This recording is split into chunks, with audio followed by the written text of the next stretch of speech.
Lunch లోకి rice తో పాటు కాంబినేషన్ గా పాలకూర ఉర్లికారం చేశాను. పాలకూర పప్పు ప్రతిరోజు తిని తిని బోర్ కొట్టినట్లయితే ఒక్కసారి ఇలా ట్రై చేయండి, చాలా బాగుంటుంది. ఒక కట్ట పాలకూర తీసుకుని సన్నగా చాప్ చేసి పక్కన పెట్టుకొని ఒక 2 మీడియం సైజు ఉండే ఉల్లిపాయ ముక్కలు, ఒక 10-15 వరకు వెల్లుల్లి రెబ్బలు, కొంచెం ఉప్పు, కొంచెం కారం వేసి కోర్స్ గా గ్రైండ్ చేసి పక్కన పెట్టుకోవాలి. తర్వాత తాలింపు కోసం ఆయిల్ వేసుకొని పోపు దినుసులు అన్ని వేసుకొని ఒక 2 ఎండుమిరపకాయలు, కొంచెం కరివేపాకు వేసుకొని గ్రైండ్ చేసి పెట్టుకున్న పేస్ట్ ను వేసుకొని కలుపుకోవాలి. వేగుతున్నప్పుడే కొంచెం పసుపు వేసుకొని ఆయిల్ సెపరేట్ అయ్యేంత వరకు మంచిగా వేయించుకున్న తర్వాత పాలకూరను యాడ్ చేసుకోవాలి.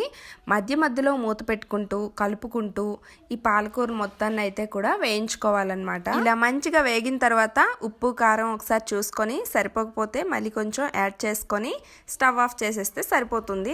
పాలకూర ఉల్లికారంతో పాటు నేను ఇక్కడ ఎగ్ మసాలా ఆమ్లెట్ కూడా వేసుకున్నాను. ఈ కాంబినేషన్ చాలా బాగుంటుంది. ఒకసారి మీరు కూడా ట్రై చేసి ఎలా వచ్చిందో కామెంట్ సెక్షన్లో కామెంట్ చేయండి.